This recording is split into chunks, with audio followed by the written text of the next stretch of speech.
না দয়াময়, তুমি এমন কথা বলো না গৌরহরি।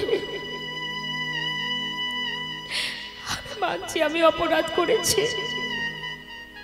আমি সঞ্চয় করেছি, কিন্তু সঞ্চয় যদি আমি করেও থাকি সে তো আমার নিজের জন্য করিনি, আমি তো সঞ্চয় করেছি তোমার জন্য গৌরহরি। তাতে যদি আমার অপরাধ হয় তুমি আমাকে মারো, আমাকে যা খুশি তাই বলো, কিন্তু তুমি আমায় ছেড়ে চলে যেও না দয়াময়। তুমি ছাড়া এই জগতে আমার আর কেউ নেই গৌরহরি। ও দয়াময়, আর কখনো এমন করব না, এবারের মতো ক্ষমা করে দাও। তুমি তো পতিত পাবন, তুমি তো কাঙালের হরি, দাও প্রভু ক্ষমা করো, চলে যেও না দয়াময়, তুমি চলে যেও না। কি নিয়ে থাকবো আমি গৌরহরি? জীবনের সর্বস্ব পরিত্যাগ করে নামকে সম্বল করে ঘর ছেড়ে পথে নেমেছে। আমার বলতে যা কিছু তোমার চরণে সঁপে দিয়েছি দয়াময়,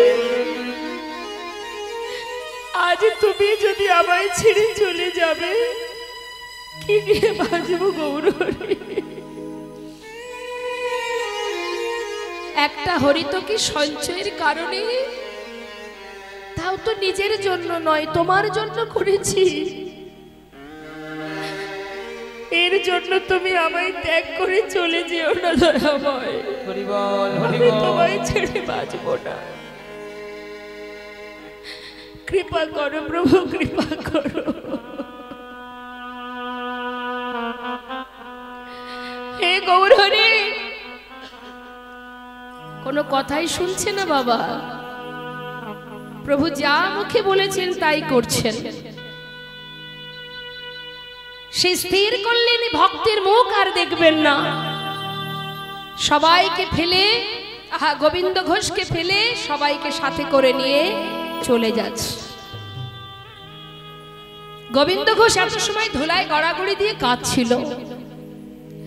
সত্যি প্রভু চলে যাচ্ছে দেখে ধুলা থেকে উঠে চিৎকার করে বলে উঠলেন, গৌরহরি,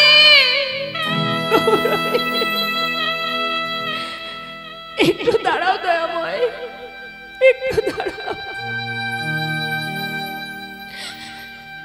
চলে যখন যাবে তবে একটা কথা শুনে যাও, আজ তুমি আমায় ছেড়ে চলে যাচ্ছ। ও দয়াময়, যদি আমি মনে প্রাণে তোমাকে ডেকে থাকি, আমার বলতে যা কিছু, এখান থেকে কেমন যেতে পারো? চোখের আড়াল হইলেও মনের থেকে তো তোমার যাওয়ার শক্তি নেই বধূ। হরি বল, হরি বল।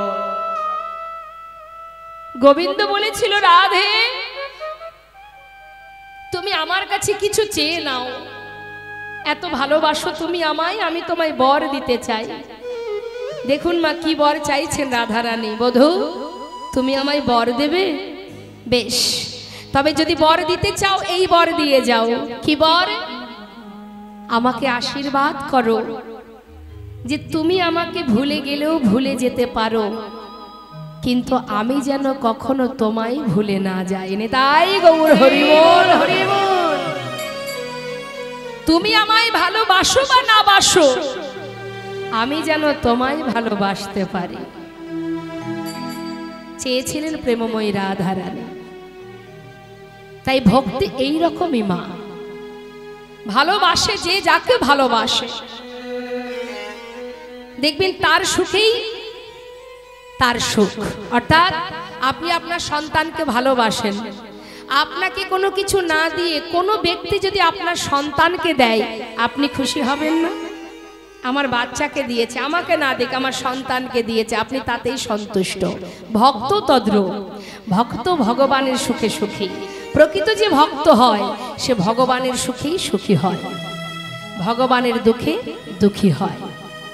কোন ভক্ত যদি আপন আপন গুরুচরণ আশ্রয় করে দুফোটা বাড়ি বরিশন করতে পারে, ভগবান বললেন কোন ভক্ত যদি দুফোটা বাড়ি বরিশন করে, নিজেকে যদি আমার কাছে সঁপে দেয়, আমি যুগে যুগে সেই ভক্ত চরণে দাস হয়ে পড়ে থাকি। সারা জীবন ধরে ডাকতে হয় না বাবা, ডাকার মতো ডাকলে এক ডাকেই সাড়া দেয়। ডাকার মতো ডাকতে হবে, আমরা তাকে ডাকতে জানি না তাই সাড়া পাই না। সুন্দর একটা দৃষ্টান্ত আপনাদের দিয়ে একটু শুনুন। ভক্তের ডাকে ভগবান যে সাড়া দেয় তারই একটা সুন্দর প্রমাণ। বাবা শ্রীখণ্ড নিবাসী, শ্রীখণ্ড বেশি দূর নয়, আপনারা হয়তো জানেন।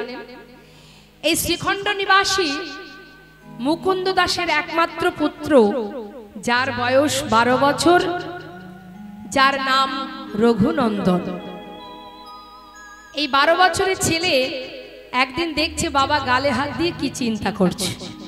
বাবা ছিলেন মস্ত বড় জমি, তিনি ছিলেন বড় একজন কবিরাজ, মানে এত ভালো কবিরাজি ছিল হাত তার, যে কোনো ব্যক্তি অসুস্থ হলে সুস্থ করতে পারতেন।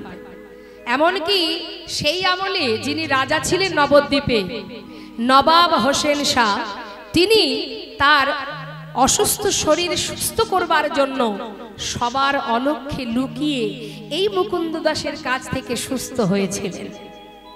তা সেই মুকুন্দ দাস ঘরে আছে গোপীনাথ বিগ্রহ, একদিকে গোপীনাথের সেবা, একদিকে তার কবিরাজি। গ্রামে একজন বিশেষ কারণে অসুস্থ হওয়ায় মুকুন্দ দাসের ডাক পড়েছে, তাই তিনি চিন্তা করছে আমি কোন দিকে আগে যাব, গ্রামে যে অসুস্থ সেখানে যাব না ঘরে গোপীনাথের সেবা সেটা করব, কোন দিকটা আগে করব।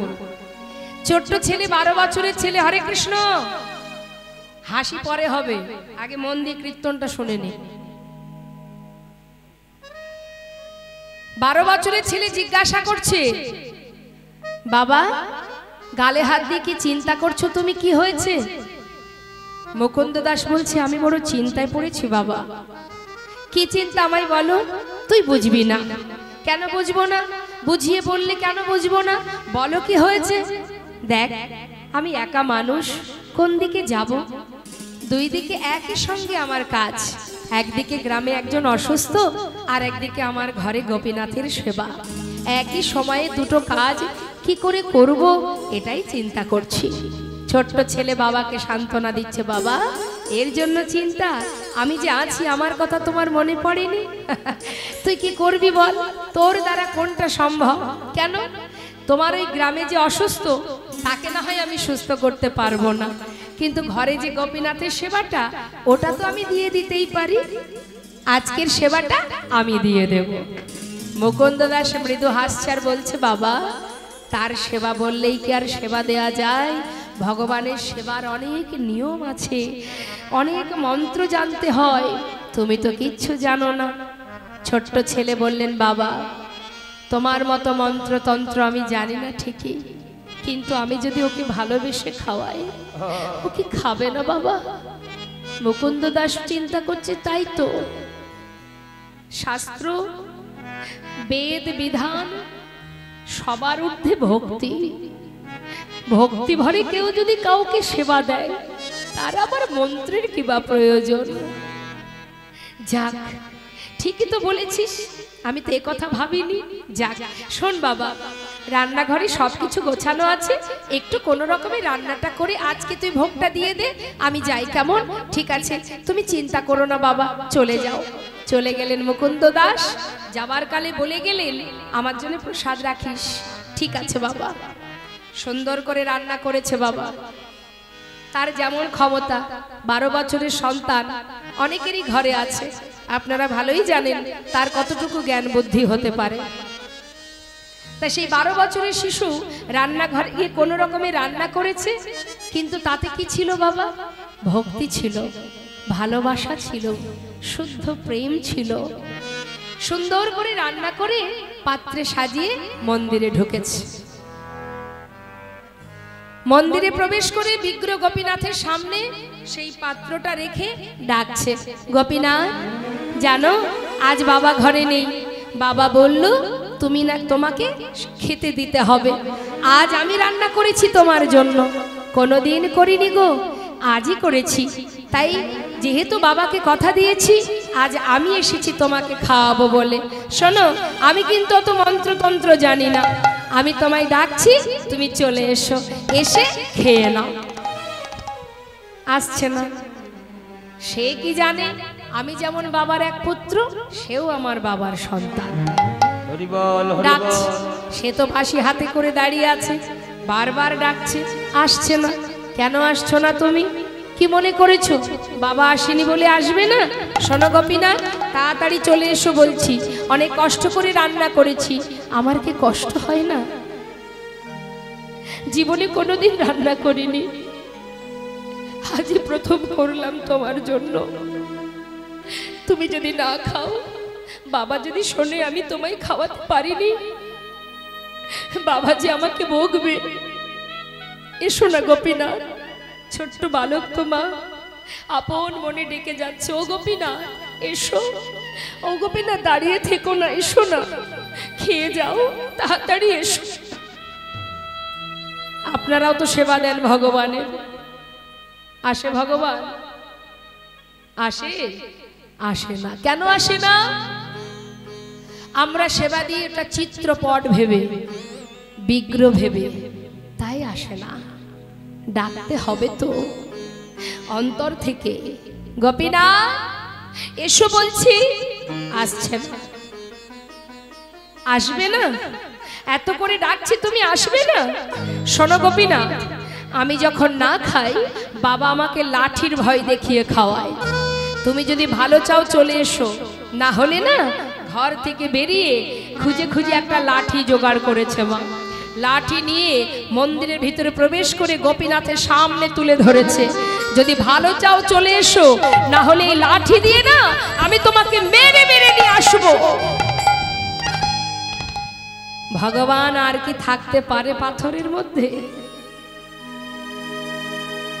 যে ভক্ত লাঠি তুলে ধরতে পারে ভগবানের সামনে, তার ভালোবাসাটা কত নিগাঢ়, কত মধুর। ভগবান মৃদু মৃদু হাসছে আর মনে মনে বলছে, ভক্ত তুমি আমাকে এত ভালোবাসো, আমার জন্য লাঠি এনেছো, আর তোমাকে মারতে হবে না। বিগ্রহ থেকে সচল মূর্তি ধারণ করে এক পা দুপা করে সে পাতা আসনে বসেছে। রঘুনন্দন চিন্তা করছে, দেখেছো যেই লাঠির ভয় দেখিয়েছে সেই চলে এসেছে। পাতা আসনে বসে জিজ্ঞাসা করছে, কে করেছে রান্না ভক্ত? আমি করেছি, জানি না কেমন হয়েছে, একটু কষ্ট করে খেয়ে নাও, কালকে বাবা তোমাকে ভালো করে রান্না করে খাওয়াও। একটুখানি বদনে দিয়েছে মা, বদনে দিয়ে এতটাই ভালো লেগেছে, এত স্বাদ, এত সুস্বাদু, চোখের জলে প্রভু কাঁদছে। পাশে দাঁড়িয়ে রঘুনন্দন জিজ্ঞাসা করছে, ও গোপীনাথ তুমি কাঁদছো কেন? ভালো হয়নি তাই না? আসলে আমি তো কখনো রান্না করিনি, আজই প্রথম করলাম, একটু কষ্ট করে খেয়ে নাও, কাল বাবা তোমাকে ভালো করে খাওয়াবে। ভগবান মনে মনে বলছে, তুমি জানো না ভক্ত, এ যে কত সুস্বাদু, এ যে আমার কাছে অমৃত। ভক্ত যদি ভালোবেসে রান্না করে, সে রান্না খারাপ হবে কেমন করে? হরিবল হরিবল। এ যে অমৃত, এতদিন এখানে আছি, কোনোদিন এমন অমৃত আমি পাইনি। সেবা করছে, পাশে দাঁড়িয়ে রঘুনন্দন দেখছে সেবা হচ্ছে। সেবা করতে করতে বাবা পাত্রে যা ছিল সবই প্রায় শেষ, অবশিষ্ট যেটুকু ছিল হাতে করে তুলে মুখে দিতে যাবে, হঠাৎ রঘুনন্দন ভাবছে, সর্বনাশ, সবই যদি খেয়ে নেবে তাহলে আমরা কি খাবো? ছুটে গিয়ে হাতটা চেপে ধরেছে গোপীনাথ। যেই না হাত চেপে ধরেছে, ভগবান বলছে, কি ভক্ত তুমি আমায় আমার হাত চেপে ধরলে কেন? উঠে যাও, ওঠো বলছি, এক্ষুনি উঠে যাও, আর খাবে না তুমি। এই তো ডেকে ডেকে নিয়ে এলে, আবার আমাকে তাড়িয়ে দিচ্ছ। দেব না।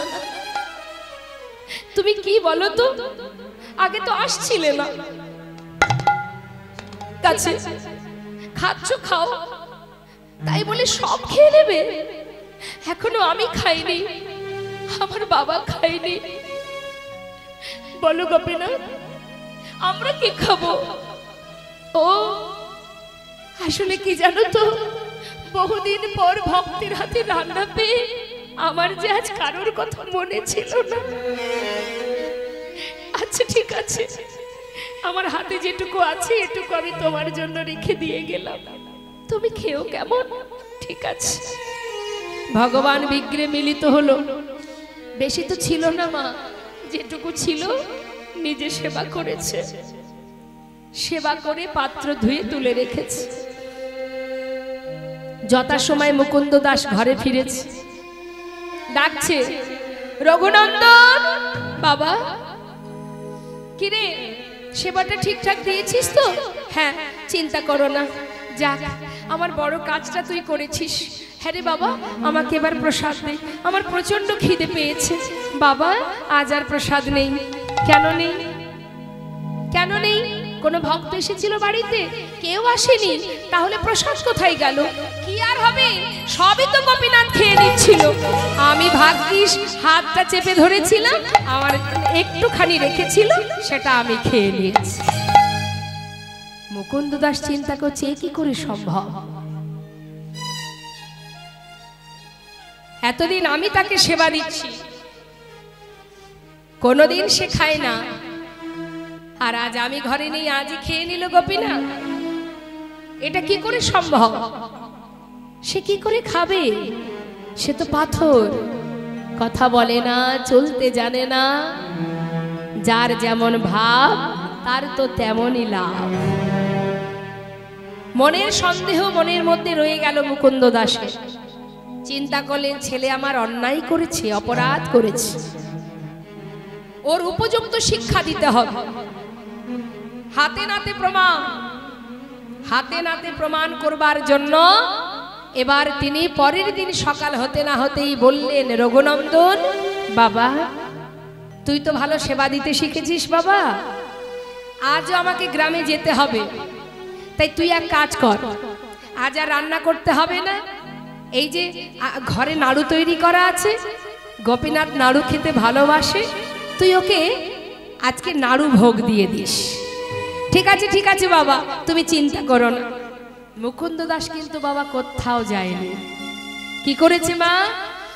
মন্দিরের পিছনে দেয়ালে কান পেতে আছে, ভাবছি আমার ছেলে যখন মন্দিরে ঢুকবে আর কেউ সেখানে থাকে কিনা, আমি সেটা শুনতে চাই। কান পেতে আছে দেয়ালে, আর এদিকে পাত্রে নাড়ু সাজিয়ে এক পা দু পা করে মন্দিরের ভিতরে প্রবেশ করেছে। গোপীনাথ, ও গোপীনাথ, দেখতে পাচ্ছ আজ কি এনেছি তোমার জন্য? আমার বাবা পাঠিয়েছে তোমার জন্য। আর কিন্তু আমি ডাকতে পারবো না, চিনতে পারছো আমায়? কাল যে এসেছিলাম আজও এসেছি, শিগগিরই এসো, আজ আর ডাকতে পারবো না, তাড়াতাড়ি এসে খেয়ে নাও। ভগবান মনে মনে বলছে, ভক্ত আর তোমাকে ডাকতে হবে না। কেউ যদি ডাকার মতো আমাকে ডাকতে পারে, কারোর ডাক যদি একবার আমার কানে পৌঁছে যায়, সারা জীবন ধরে ডাকা লাগে না। এক ডাক যদি আমার কানে পৌঁছায়, সে আমাকে ভুলে গেলেও আমি জনম জনম সেই ভক্তকে ভুলি না। হামাগুড়ি দিয়ে ভগবান পাতাসনে বসেছে। কে করেছে? বাবা করেছে। আচ্ছা, এই নাড়ু তোমার বাবা করেছে? হ্যাঁ গো গোপীনাথ, তুমি নাকি নাড়ু খেতে ভালোবাসো, শিগগিরই খেয়ে নাও। ভগবান চিন্তা করছেন, বাবাই করুক আর যেই করুক, আমার ভক্তের হাতের ছোঁয়া তো লেগে আছে, তার হাতে স্পর্শ আছে, তাই মনের আনন্দে একটা নাড়ু বদলে দিয়েছে। পাশে দাঁড়িয়ে রঘুনন্দন চিন্তা করছে কালকের মতো দাঁড়িয়ে থাকবো, আর তুমি যদি একটা একটা করে পুরোটাই খেয়ে নাও। আজ আর তা হতে দেব না, আজ তুমিও খাবে আমিও খাবো। এই বলে পাত্র থেকে একটা নাড়ু তুলে নিয়েছে, তুলে নিয়ে বদলে দিয়েছে বাবা। অর্ধেকটা খেয়েছে আর অর্ধেক নাড়ু এঁঠো, নিজের বদলের এঁঠো অর্ধেক নাড়ুটা গোপীনাথের মুখের কাছে ধরেছে। খেয়ে দেখো কত সুন্দর হয়েছে, আমার বাবা করেছে। ভগবান চোখের জলে মুখ ভাসিয়ে খাচ্ছে।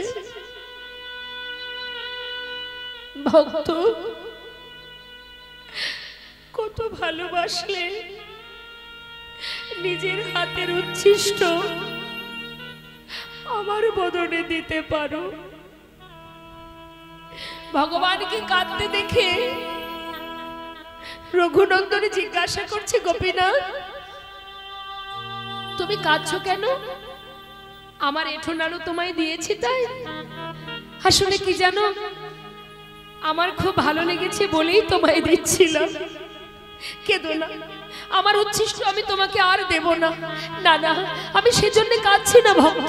তবে তুমি কাঁদছো কেন? আচ্ছা ভক্ত, তুমি যদি তোমার এঁঠো নাড়ু আমাকে খাওয়াতে পারো, আমি কি আমার প্রসাদী নাড়ুটা তোমাকে খাওয়াতে পারি? বেশ, তাহলে তুমি আমাকে খাওয়াও, আমি তোমাকে খাওয়াই। ভক্ত তার এঁঠো নাড়ু দিচ্ছে ভগবানের বদনে, আর ভগবান তার প্রসাদে নাড়ু দিচ্ছে ভক্তের বদনে। ভক্ত ভগবানের মধুর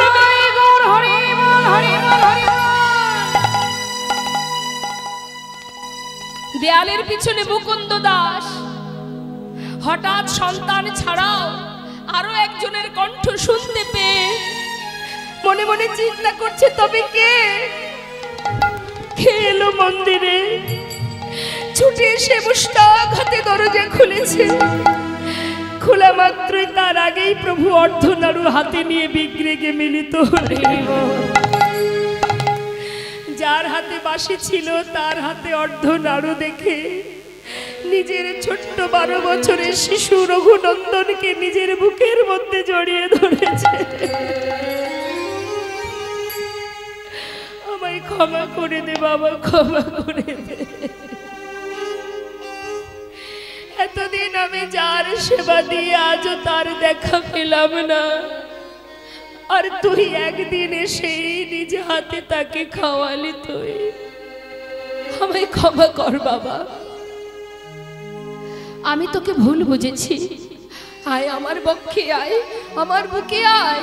তোর মতো সন্তানকে পেয়ে এতদিনের অযোগ্য দেহ একবার যোগ্য করি। তাই গৌর হরিব দেহ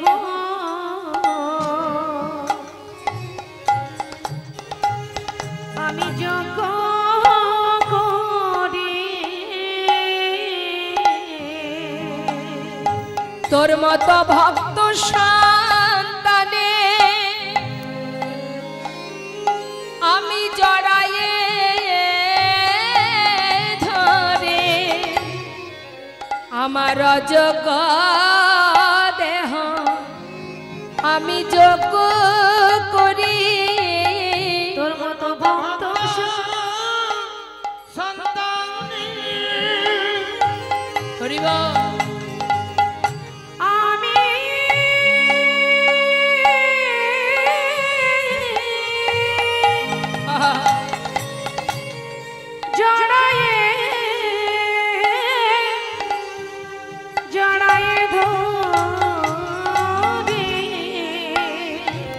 আমার মানব জন ধন্য করে যোগ্য দেহ যোগ্য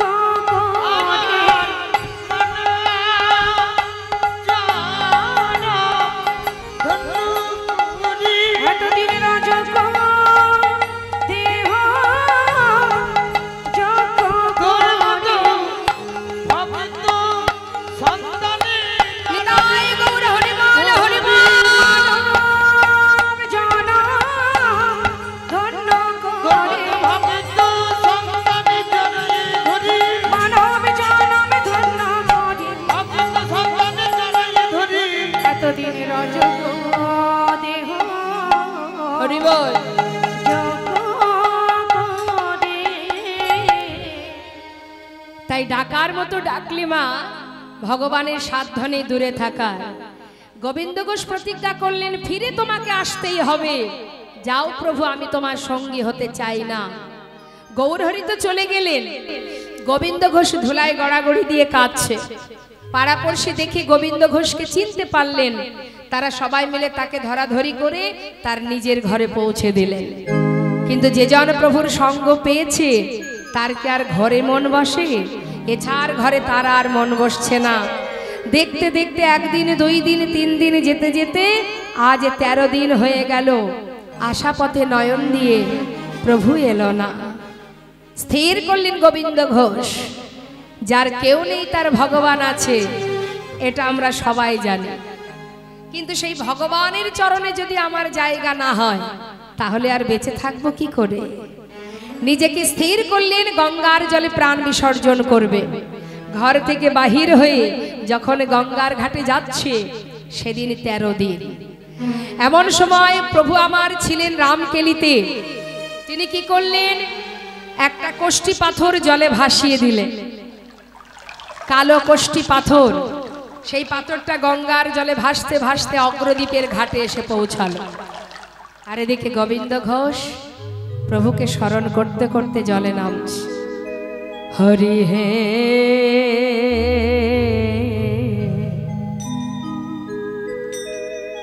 বলো আমার সেদিন কবে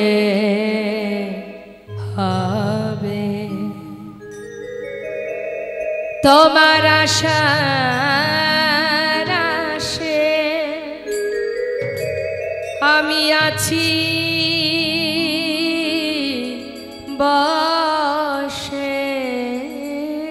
তোমার আশার আশে ও গো দয়াল আছি বসে। বলো বলো কবে চরণ দেবে প্রভু গো? বলো বলো সেদিন কবে বা হবে আমার? সেদিন কবে বা হবে? ভবের মাঝে আসা যাওয়া তোমায় ডাকা হলো না। যা বলবো বলে সবাই এসেছিলাম, আমাদের বলা হলো না। এই ভবের মাঝে আসা যাওয়া তাই গৌর হরিব তোমায় ডাকা হলো না। যা বলবো বলে এসেছিলাম, আমাদের বলা হলো না। তুমি পারে কর্তা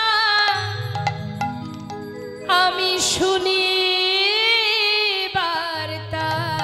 তুমি পারে কর্তা হে দয়াময়,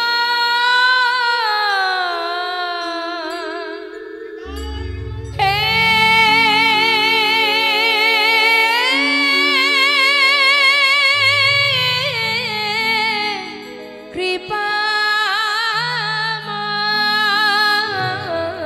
তুমি পারে কর্তা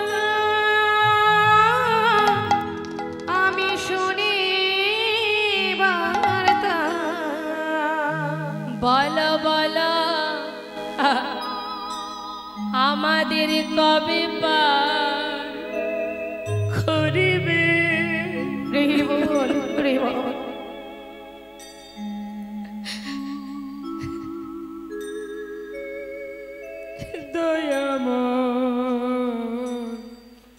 বলো বলো সেদিন কবে বা হবে আমার? সেদিন কবে বা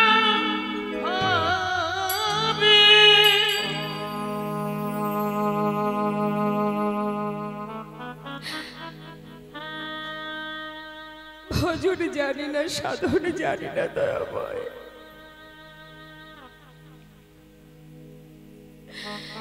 কিভাবে ডাকলে তোমার কৃপা পাবো? এ জনম বৃথা গেল, কৃষ্ণ ভজন হলো না। তুমি তো কাঙালের হরি,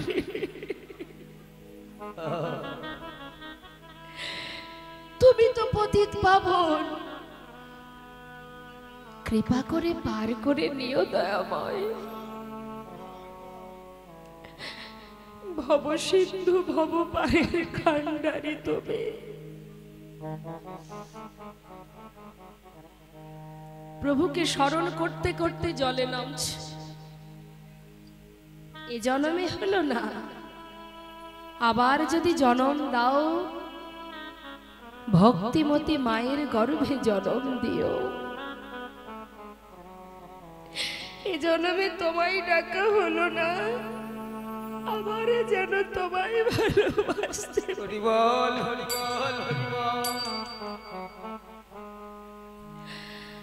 করুণাময় যুগে যুগে এসেছেন ভক্তকে রক্ষা করার জন্য,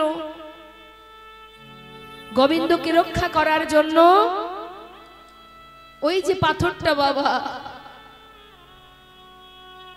বারবার যত জলের ভিতরে এগিয়ে যায় ততবার ওটা অঙ্গে এসে লাগে।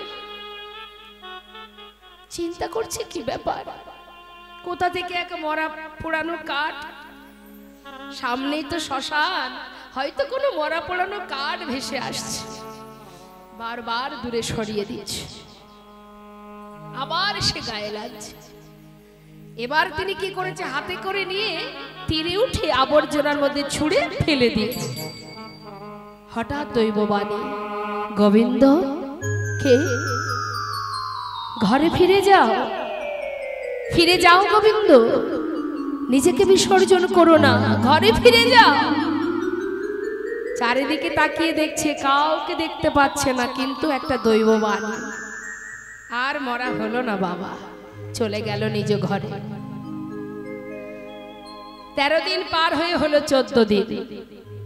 ভক্ত যদি ভক্তি ভরে ভগবানকে ডাকতে পারে, তাকে ছুটে যেতে হয় না তার কাছে, সে নিজেই আসে ভক্তের কাছে।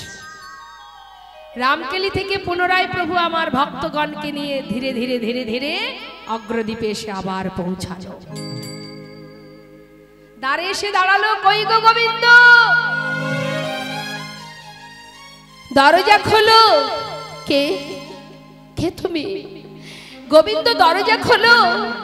বারবার বলছে, যখন যেই না দরজা খুলেছে, বাইরে গৌরহরিকে দেখে চরণটা জড়িয়ে ধরলেন, দয়াময় গৌরহরি, তুমি এসেছো গৌরহরি, তুমি এসেছো, কথা দাও, কথা দাও, তোমার চরণ ছাড়া আমায় করবে না, আমি আর পারবো না, আমি অনেক কষ্ট পেয়েছি, আর আমি তোমায় ছেড়ে থাকতে পারবো না। শান্ত হও। বেশ, কথা দিলাম, আমার চরণ ছাড়া তোমায় করব না। ও গোবিন্দ, আমি আসবো তুমি জানতে না তো? সে কি, গঙ্গার ঘাটে ডুবে মরতে গিয়েছিলে কেন? তুমি কি করে জানলে?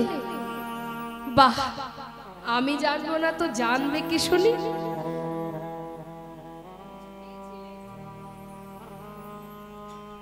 সেখানে কিছু পেয়েছিলে? পেয়েছিলাম প্রভু, একটা পোড়া কাষ্ঠ। পোড়া কাষ্ঠ? হ্যাঁ গো, আমি তো আবর্জনার মধ্যে ফেলে দিয়েছি। যাও যাও, শিগগিরই নিয়ে এসো। ছুটতে ছুটতে গঙ্গার ঘাটে গিয়ে আবর্জনা থেকে সেটাকে তুলে দেখছে কোষ্ঠী পাথর, কালো কোষ্ঠী পাথর, লেখা আছে কৃষ্ণ নাম। গৌরহরির কাছে যখনই নিয়ে এলেন, প্রভু বললেন, গোবিন্দ, এটাই ছিল আমার আগমন বার্তা, আমি যে আসবো তারই বার্তা এটা। তুমি বুঝতে পারোনি? শোনো, জানতে চাইলে না তো এটা দিয়ে কি হবে? কি হবে প্রভু?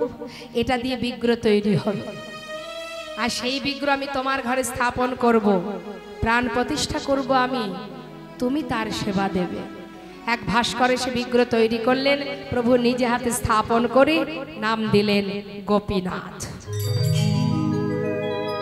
শোনো, প্রতিদিন ভিক্ষা করবে কিন্তু সঞ্চয় করে রাখবে না, যা পাবে সেবাই দেবে। কেমন? আরো বলি শোনো, তোমার তো একা একা ঘরে মন বসবে না, তুমি একটা বিবাহ করো। কেন বলুন? তোমার সংসারটা দিচ্ছে ভগবানের পরীক্ষা, পদে পদে পরীক্ষা। এত পরীক্ষার পরেও এখনো শেষ হয়নি, আবার পরীক্ষা করছে। কি? সংসার দিয়েছে। সংসারের মধ্যে ভক্ত যদি একবার ডুবে যায়, দেখি সে সংসারকে কাছে পেয়ে সংসারে ডুবে থাকে না আমাকে ভালোবাসে। ভগবান বারবার পরীক্ষা করছে ভক্তকে। শোনো গোবিন্দ, যে বিগ্রহ আমি স্থাপন করলাম ওই বিগ্রহকে তুমি সেবা দেবে, দুজনে সেবা দেবে। আমাদের আর গোপীনাথে একই অঙ্গ হয়, গোপীনাথের সেবা দিলে আমি পাইব নিশ্চয়। আমাদের আর গোপীনাথে অভেদ জানিও, শুদ্ধ ভক্তিতে গোপীনাথের সেবা যে করিও। শুদ্ধ ভক্তিতে গোপীনাথের সেবা যে করিও। তাকে সেবা দিলে সেই সেবা আমি পাবো। কেমন? গোপীনাথের অঙ্গ আমার অঙ্গ, একই অঙ্গ। বেশ প্রভু, তুমি কোথায় যাবে দয়াময়? আমি গোবিন্দ, তুমি জানো না আমি কোথায় যাব? আমার মন মানে না, যাব বৃন্দাবনে।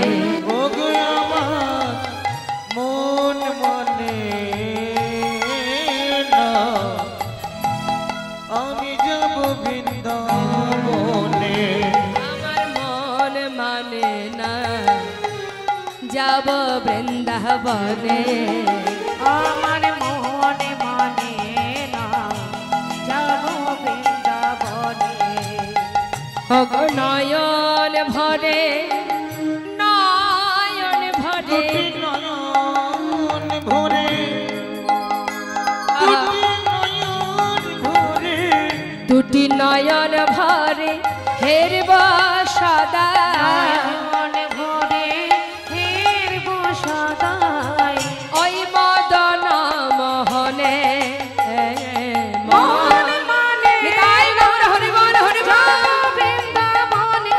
ও আমার মন মানে না, যাব বৃন্দাবনে। গৌর হরি চলে গেলেন। গৌর হরির আদেশ মতো দিনে ভিক্ষা করে 4 বার সেবা দেন। 1 বছর যেতে না যেতে ওই যে প্রভু বলে গেলেন বিবাহ করো, সুকন্যার সন্ধান পেয়ে শুভ দিন দেখে বিবাহ করলেন।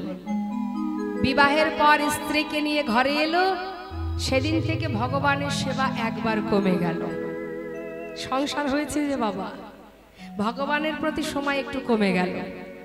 1 বছর যেতে না যেতে একটু পুত্র সন্তান হলো, ছেলের নাম রাখলেন বিগ্রহ গোপীনাথের নাম।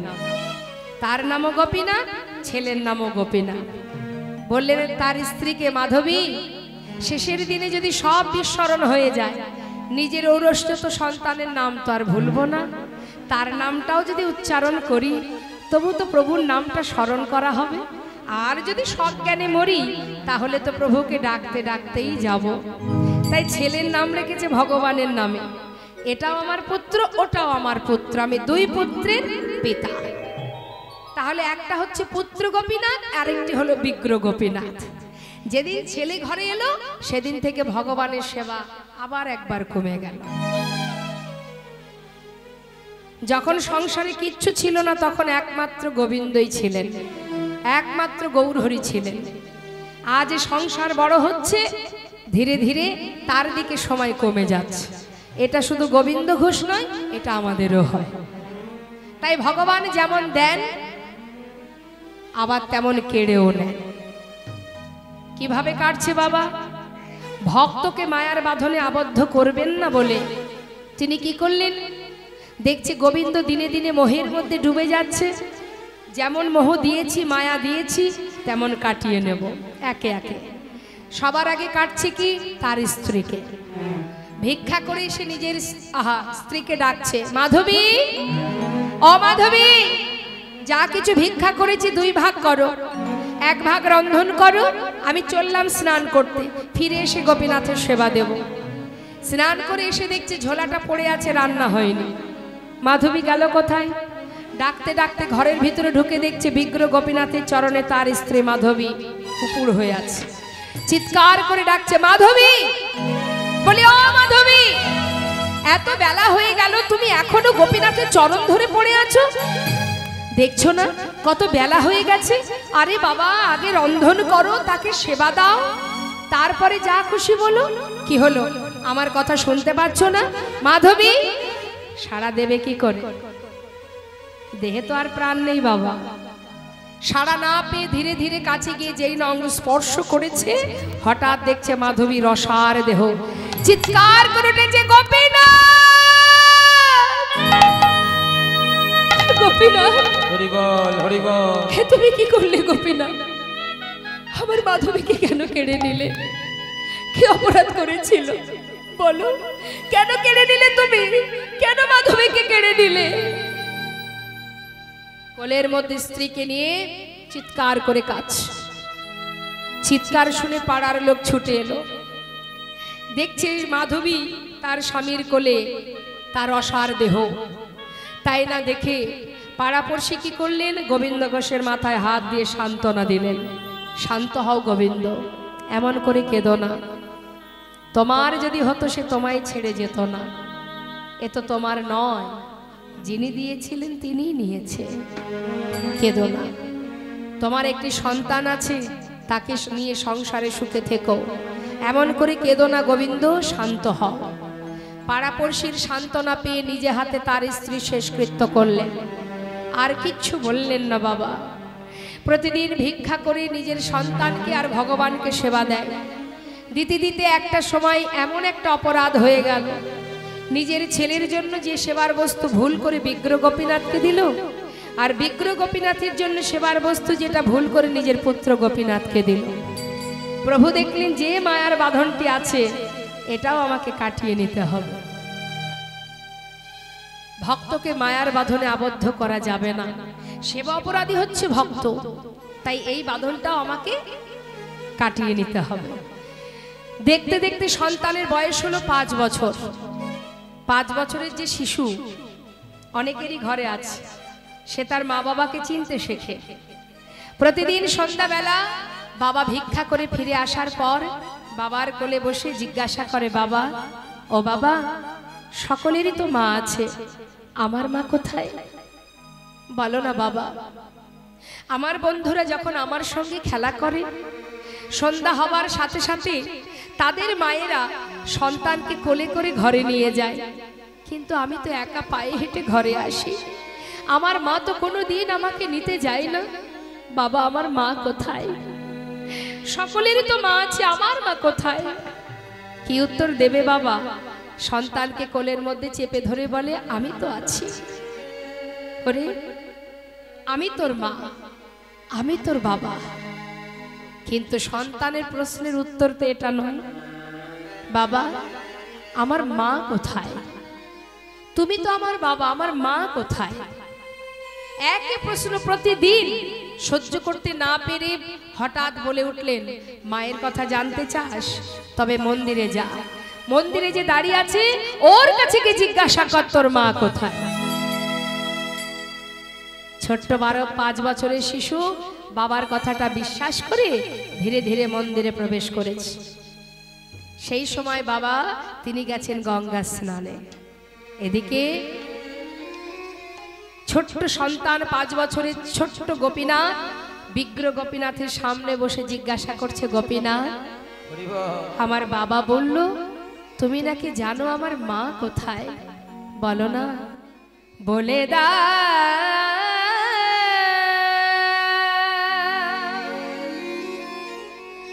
হে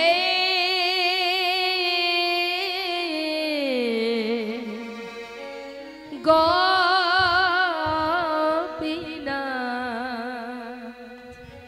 বলো কোথায় আমার মা? বল বলো কোথায় আমার মা বলে দাও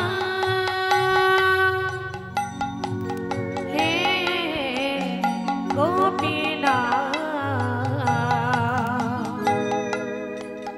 বলো কোথায় আমার মা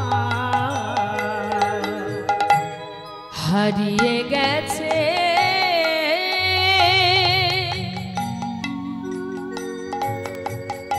মা যে আমার খুঁজে পেলাম না না না বলো বলো কোথায় আমার মা বলে দাও হে গোপীনাথ বলো কোথায় আমার মা ডাকি আমি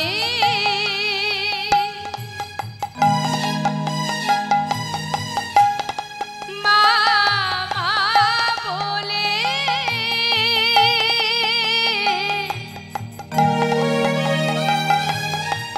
মাঝে আমায় নেই না কোলে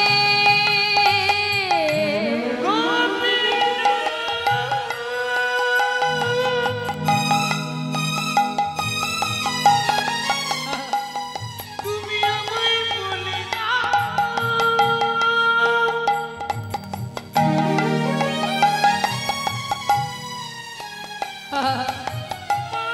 ছাড়া তার বাঁচে না তুমি বলে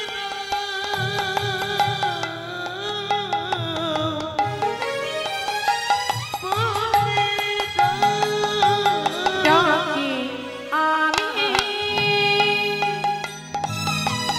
মা মা বলে মাঝে আমায় নেই না কোলে হারিয়ে গেছে গোপীনাথ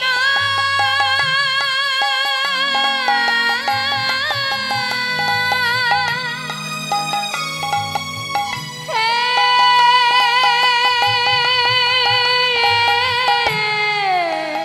গোপীনাথ হারিয়ে গেছে মাঝে আমার হারিয়ে গেছে মাঝে আমার হারিয়ে আমি খুঁজে পেলাম না বলো বলো কোথায় নিতাই গৌর হরে মান হরে মান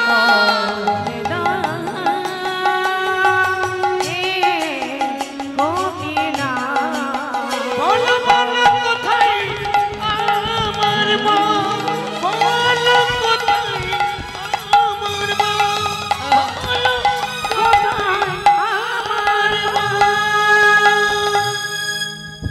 এদিকে বাবা গঙ্গা স্নান করে ঘরে ফিরে নিজের সন্তানকে খোঁজ করছে কোথায় গেল গোপীনাথ। সব মা বাবাই সন্তানকে ভালোবাসে। অগোপীনাথ কোথায় বাবা? এই দেখ আমি ঘরে এসেছি, আমার কোলে আয়, কতক্ষণ তোকে দেখিনি। ও গোপীনাথ, গোপীনাথ কোথায় গেলি তুই? ডাকতে ডাকতে ঘরের ভিতরে ঢুকে দেখছে বিগ্রহ গোপীনাথের সামনে করজোড়ে বসে মা মা বলে তার পুত্র কাঁদছে। ছুটে গিয়ে সন্তানকে কোলের মধ্যে জড়িয়ে সারা গায়ে হাত বুলিয়ে বলছে, কাঁদিস না বাবা, ও কোনোদিন বলবে না তোর মা কোথায়। আমি তো বলছি হরিবল আমি তোর মা, আমাকে মা বলে ডাক, আমাকে বাবা বলে ডাক। কাঁদিস না বাবা, কাঁদিস না। সান্ত্বনা দিতে দিতে হঠাৎ পুত্রের চোখের দিকে তাকিয়ে, মুখের দিকে তাকিয়ে দেখছে তার সন্তানের বদন থেকে ঝলকে ঝলকে রুধির ঝরছে। চিৎকার করে উঠেছে, গোপীনাথ, গোপীনাথ, গোপীনাথ, তুমি তো আমার স্ত্রীকে কেড়ে নিয়েছো, আমি তো কিচ্ছু বলিনি তোমায়। আমার সন্তানকে কেড়ে নিও না, ও ছাড়া যে আমার আর কেউ নেই জগতে, কেড়ে নিও না।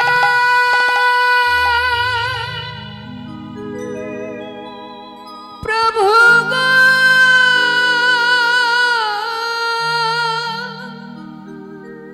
তুমি কেড়ে নিও না, তুমি যে ব্যথা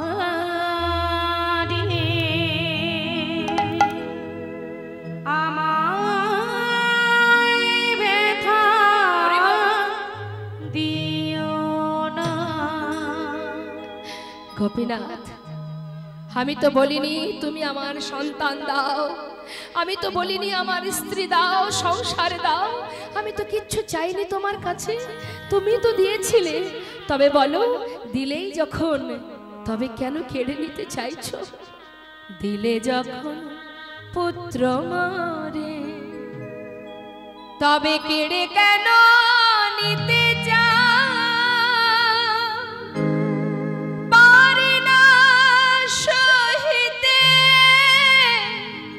প্রভু গো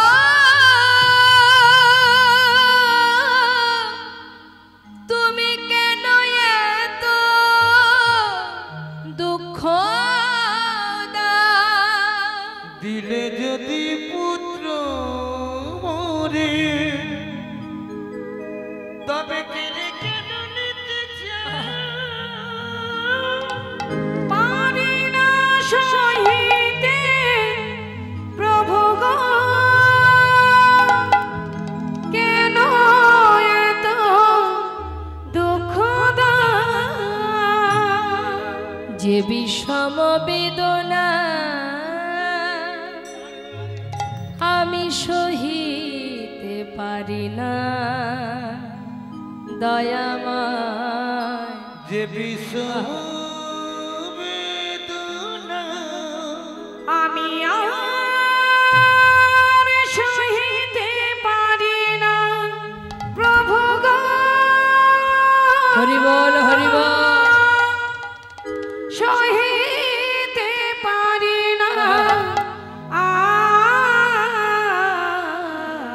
তুমি যে ব্যথা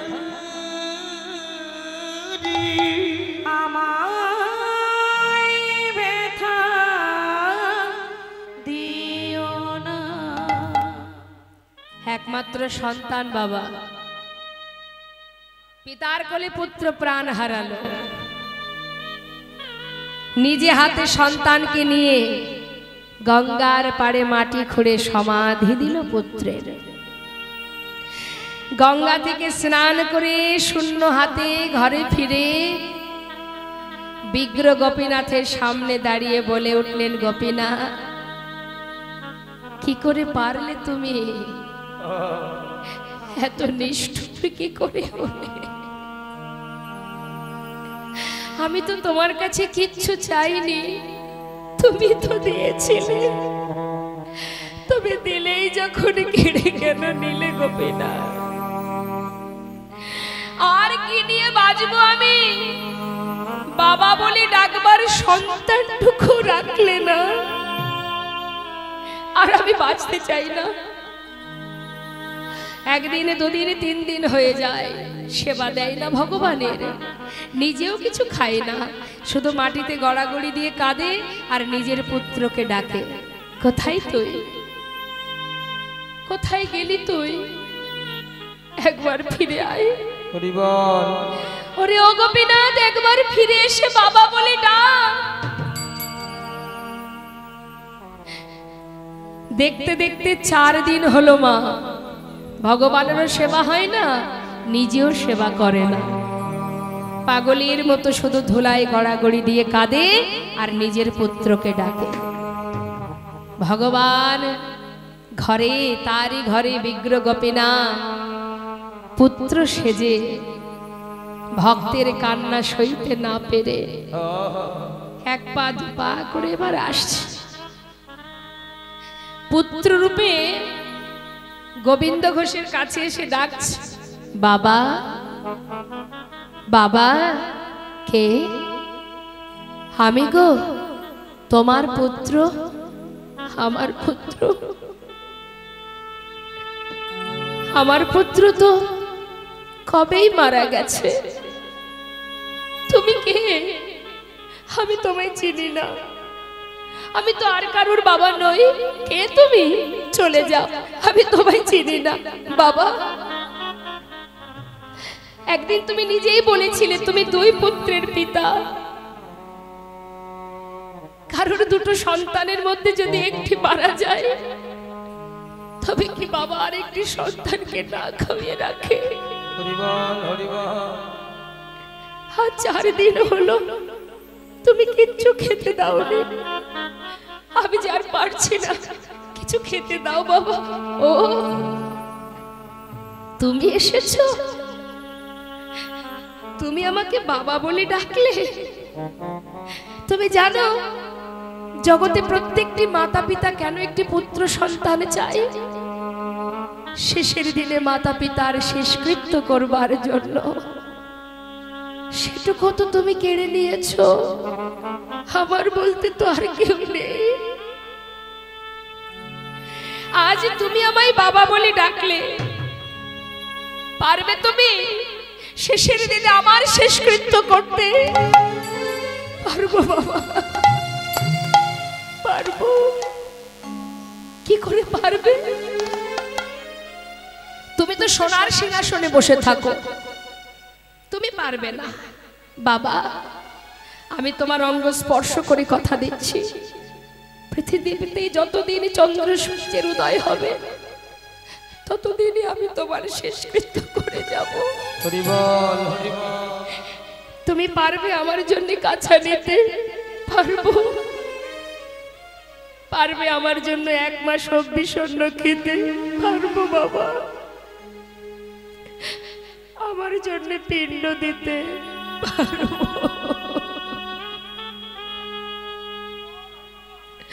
আমি তোমার অঙ্গ স্পর্শ করে কথা দিলাম, আমি তোমার শেষকৃত্য করব। আজ নয়, কাল নয়, পৃথিবীতে যতদিন চন্দ্র সূর্যের উদয় হবে। এবার তো খেতে দাও, আর পারছি না।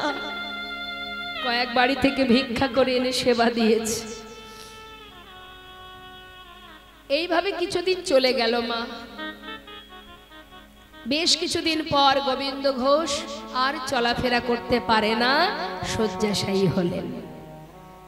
আর ভগবান স্বয়ং নিজে পুত্র সেজে 1 পা 2 পা করে যেখানে গোবিন্দ শুয়ে আছে তার পাশে বসে তার গলাটা জড়িয়ে ধরে কাঁদে।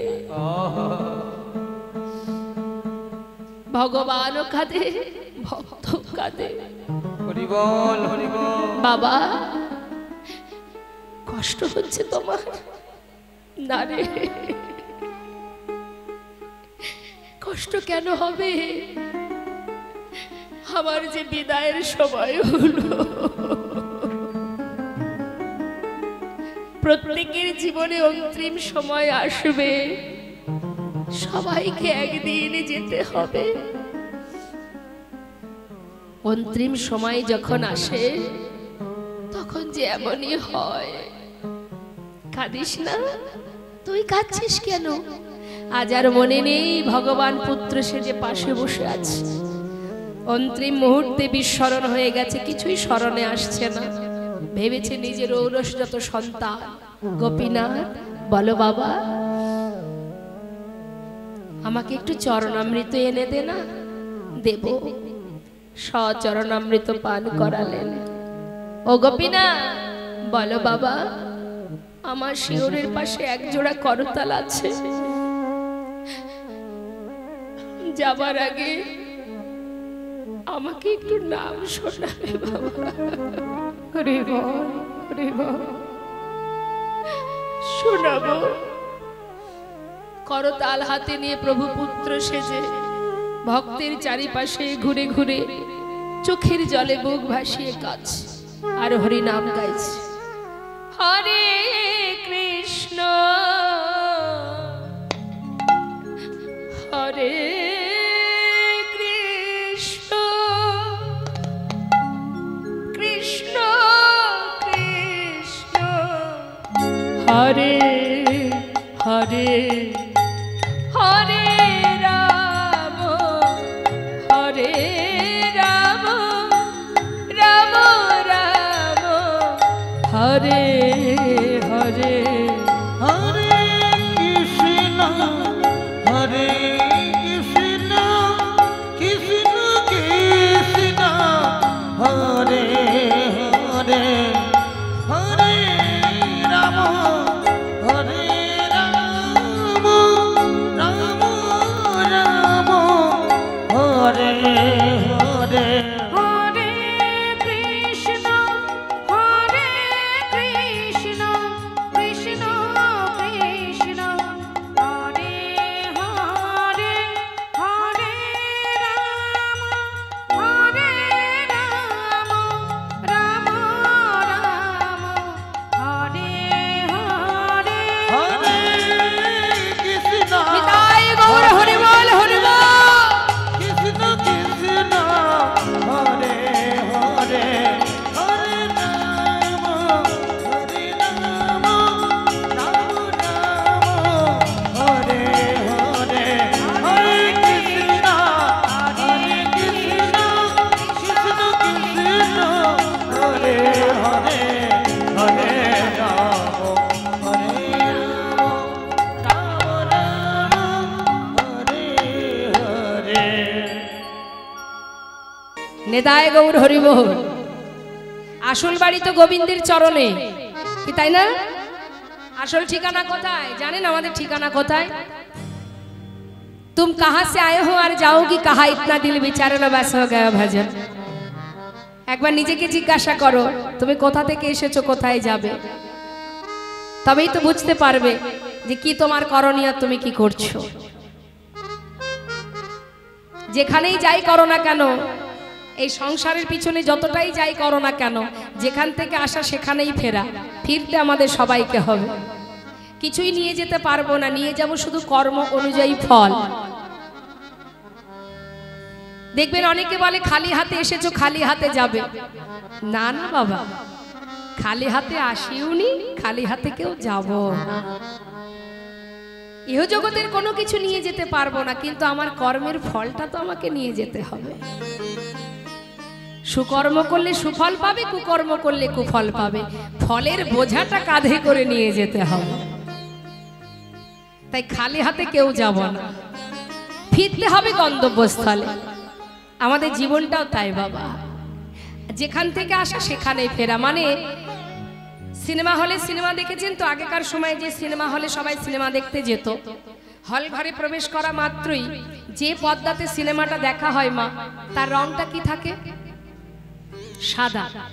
3 ঘন্টা ধরে যখন সিনেমা দেখেন, সিনেমার মধ্যে ডুবে যান না, রং বেরঙের নাটক, কত রঙিন নাটক আমরা দেখি, তার মধ্যে আমরা মোহিত হয়ে যাই, কোনো কিছুই আমাদের আর মাথায় থাকে না, এমন ভাবে সিনেমার মধ্যে ডুবে যায়।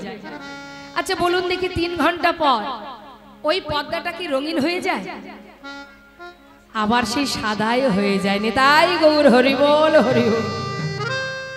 তা আমাদের জীবনটাও তাই বাবা, সংসারটা হচ্ছে একটা রঙিন মঞ্চ, নাটকের মঞ্চ। কত রং বেরঙের আনন্দ, দুঃখ, কষ্ট, ভালো মন্দ সব আছে, কিন্তু যেখান থেকে আসা আবার সেইখানেই ফিরে যাওয়া। যেদিন অভিনয় মঞ্চে অভিনয় শেষ হবে, কাতবা কান্তা কাস্তে পুত্র সংসারয় বতিব বিচিত্র নলিনী জলগত তারালাঙ্গ তদ্বদতি শয়চপলা। কেউ কারো নয়। পদ্ম পাতায় যেমন জলের বিন্দু টলমল টলমল করে বাবা, কখন যে পড়ে যায় কেউ জানে না। যদি কখনো পড়ে যায়, পাতার উপরে জলের কোনো দাগ দেখা যায়? যায় না। আমাদের হৃদয় পদ্মের পাতায় প্রাণরূপ জলের বিন্দু টলমল করছে, কখন পড়ে যাবে আমরা কেউ জানি না। যেদিন পড়ে যাবে, যাদের জন্য ভূতের খাটুনি খেটে কৃষ্ণ বলার সময় হলো না, তাদের হৃদয় পদ্মের পাতায় 2 দিনও দাগ থাকবে না, এক মুহূর্ত একটুকু দাগ থাকবে না। কিছুদিন পর দেখা যাবে তুমি তাদের জন্য যা কিছু করেছো, ভাই ভাই দ্বন্দ্ব হবে, ভাগাভাগি করা হবে। মাতা পিতার স্মৃতি যদি দুটো একটা ঘরে থাকে, কিছুদিন পর সেগুলো সব ফেলে দেবে। নিতাই গৌর হরি বল। শাস্ত্রে বললেন সংসার জীবনটা এটাই, তোমার এই সুন্দর দেহ, কৃষ্ণ ভজনের দেহ মাটি করলে কি আছে তোমার? তোমার সোনার অঙ্গ হবে ভঙ্গরে,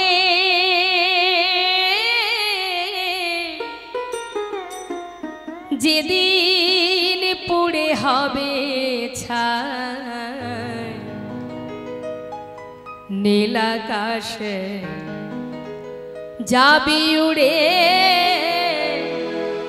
কয়লারি ধোয়া।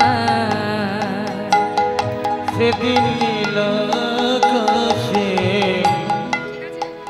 যাবি উড়ে কয়লার ধোঁয়ায়।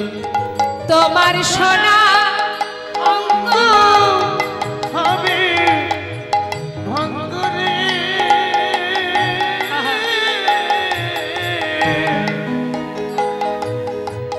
ও তুই যেদিন পুরে হবি ছাই নীল আকাশে যাবি উড়ে কয়লার ধোঁয়ায়।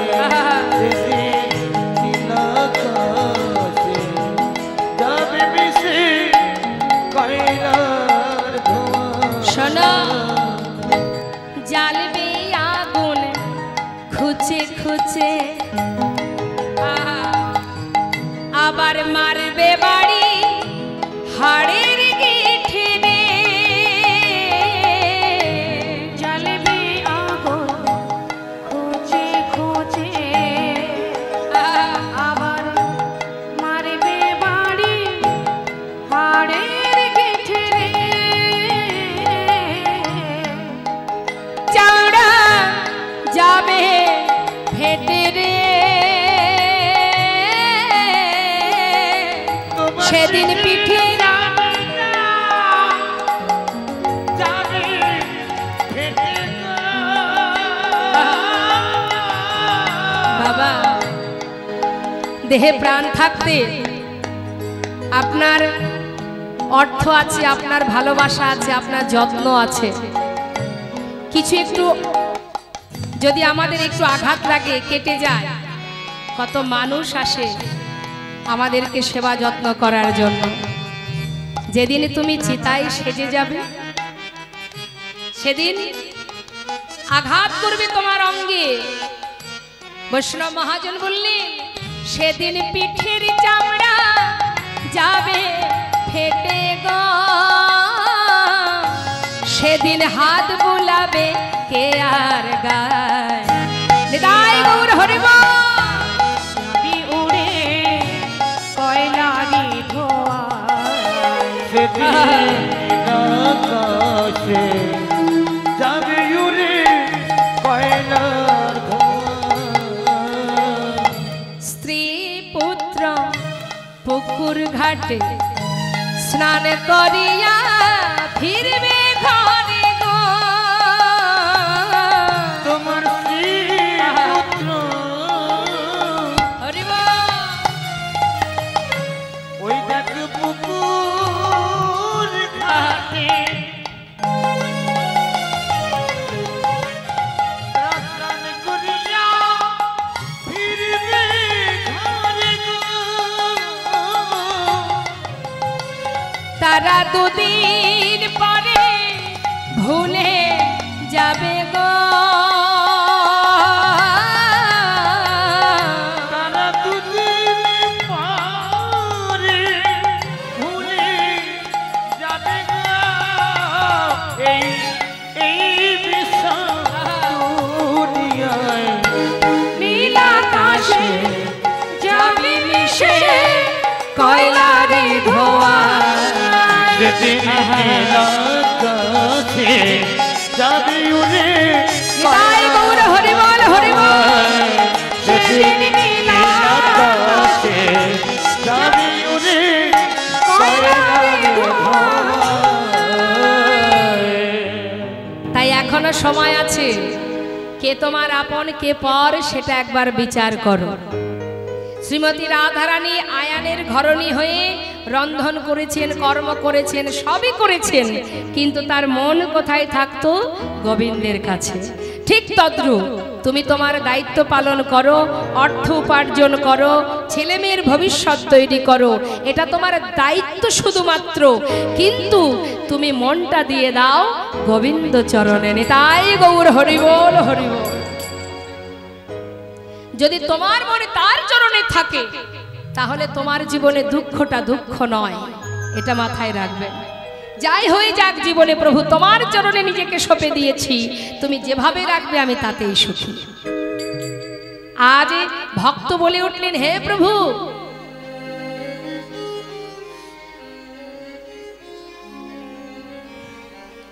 কি বললেন মা? দেখুন, যেই না বলেছে বলো তোমার মনে কি বাসনা, সঙ্গে সঙ্গে ভক্ত বলে উঠলেন, প্রভু আমার মনে কি বাসনা জানো? আমার মনেতে ছিল গো। দেখুন বাসনাটা কত সুন্দর, বাসনাটাও সঠিক করতে হবে। আমাদের বাসনা ইহ জগতের চাওয়া পাওয়া, কিন্তু ভক্তের বাসনাটা কি, ভক্ত কি চায়, বাসনাটা সঠিক করতে হয় বাবা। যে যেমন চিন্তা করবে, চিন্তা অনুযায়ী ফলটা সে তেমনই পাবে, তাই না? আস্তে দেখবেন সকালবেলা ঘুম থেকে ওঠার পর আমাদের মাথায় 50টা চিন্তা ঢুকে যায় যে আজকে সারাদিনে কি কি আমায় করতে হবে। তার মধ্যে একটা চিন্তা, আমি দুটো একটার কথা বলছি, একটা চিন্তা হয়তো যে আজকে রাধা গোবিন্দ মন্দিরে কি মায়ের মন্দিরে আজ হরিবাসরে সাধু সঙ্গ হবে, কৃষ্ণ নাম হবে, আমরা যাব। এই যেমন আপনারা এসেছেন, এটা একটা সৎ চিন্তা যে আমরা কীর্তন শুনতে যাব, সন্ধ্যাবেলা বা রাত্রি 8টা থেকে কীর্তন হবে, আমরা যাব। একই টাইমে আপনার অনেকে আছে যারা চিন্তা করছে, মানে সকালবেলা ভাবছে যে আজকে সন্ধ্যাবেলা অমুক জায়গায় কীর্তন হবে, কীর্তন শুনতে যাব। আর একটা চিন্তা কি, আজকে টিভিতে সিরিয়ালটা এমন একটা জায়গায় আছে, আজকে সিরিয়ালটা যদি না দেখি তাহলে দিনটাই মাটি হয়ে যাবে। আর একটা চিন্তা, বন্ধুর বাড়িতে আজকে পার্টি আছে, বন্ধু বলল আসবি বন্ধু, খাওয়া দাওয়া হবে, অনেক আনন্দ হবে, কোন জায়গায় যাই আমি, কোনটা করা উচিত আমার? তার মানে মাথার মধ্যে এতগুলো চিন্তার মধ্যে আমি দুটো একটা বললাম, কি গো মনে হয় না মা? চোখ খুললেই দেখবেন মাথার মধ্যে অনেক চিন্তা ঢুকে যায়, এবং যে যে চিন্তাকে বেশি প্রাধান্য দেবে সে কিন্তু শক্তিশালী হবে বাবা। হ্যাঁ, আমি যে চিন্তাটাকে গুরুত্ব দেব সে শক্তিশালী হবে। আমার চিন্তা যদি সিরিয়ালের মধ্যে যায় তাহলে সেটা শক্তিশালী হবে। সিরিয়াল দেখলে কি হবে, কি করে আপনি 2 থেকে 4টে বিয়ে করতে পারবেন সে রাস্তা খুঁজে পাবেন। আর যদি যে পার্টিতে যাবে, এক বন্ধুর বাড়ি পার্টি হলে সেই দিন আবার আলোচনা হবে অমুক দিন অমুকের বাড়ি পার্টি হবে, তার মানে সে শক্তিশালী হবে। আর যে জন কৃষ্ণ কথা শ্রবণ করতে আসবে, সাধু সঙ্গ করতে আসবে, হিংসা লোভ লালসা দূরীভূত হয়ে শুদ্ধ নির্মল এই দেহটা পরিপূর্ণ ভক্তি সঞ্চয় হবে। আর কি হবে, দুফোটা যদি কৃষ্ণ প্রেমের বাড়ি বরিশন হয়, হৃদয় মাঝে যদি কৃষ্ণ প্রেম জেগে ওঠে, তার সেই দিনই মনে হবে আবার কোথায় কৃষ্ণ নাম হবে, আমি সেইখানে আবার যাব। হরি বল, হরি বল। অর্থাৎ গোবিন্দের সহায় হবে সে, সদা সর্বদাই গোবিন্দ সহায় হবে। যদি একটি বার কৃষ্ণ কথা 3 ঘন্টার মধ্যে যদি একটা কথাও তার হৃদয়ে গেঁথে যায়, শাস্ত্রে বললেন হেলাই বা শ্রদ্ধায় যে বা নাম লয়, ক্রমে ক্রমে কৃষ্ণ ভক্তির হয় উপচয়। তাই আমাদের চিন্তা ভাবনাটাকেও সঠিক করতে হবে। সৎসঙ্গ করো, হাটে মাঠে ঘাটে বাজারে সাধু সঙ্গ করো, অসৎসঙ্গ করো না। আজ দেখুন ভক্ত কি বলছে, দয়াময় আমার কি বাসনা জানো? আমার মনেতে ছিল গো বাসনা, একবার শোনা মনেতে ছিল গো বাসনা, আমার বাসনা মনেতে ছিল গো বাসনা, বাসনা কি যাব মধুর বৃন্দাবন। নিতাই গৌর হরি বল, হরি বল।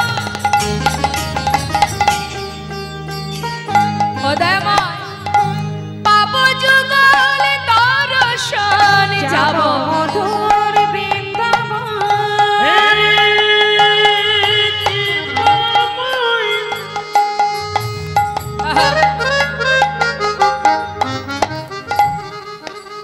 আমার মনের বাসনা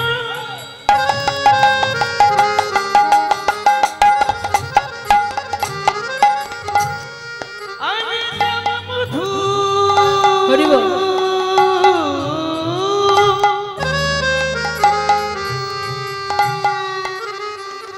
মধুর বৃন্দাবনে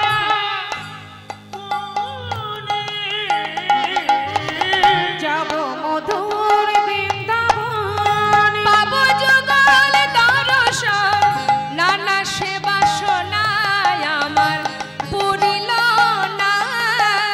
মনেতে ছিল গো তাই গৌর হরি বল। এক বাসনা। মনেতে ছিল গো বাসনা, এক বাসনা। আমার বাসনা আমি বৃন্দাবনে যাব, যুগল দর্শন পাবো। হরি বল হরি বল। এইভাবে প্রভু আমার ভক্তকে পরীক্ষা করতে করতে করতে করতে এবার প্রভু এসে পৌঁছালেন কোথায়? নানা গ্রামে ঘুরি গড়া আইলা পূর্বস্থলে। নানা গ্রামে ঘুরি ঘোরা আইলা পূর্বস্থলে। নানা গ্রাম, ওই নানা গ্রামে ঘুরি ঘোরা আইলা পূর্বস্থলে। ভক্তগণে সবে মিলে হরি হরি বলে। ভক্তগণ সবে মিলে হরি হরি বলে। ওই না ভক্তগণে সবে মিলে হরি হরি বলে। আনন্দ আর ধরে না রে, আনন্দ আর ধরে না রে। আনন্দ আর ধরে না রে। আনন্দ আর ধরে না রে। হরি হরি হরি বলে, আনন্দ আর ধরে না রে। ভক্তগণ সবে মিলে হরি হরি বলে। ওই দেখো ভক্তগণে সবে মিলে হরি হরি বলে।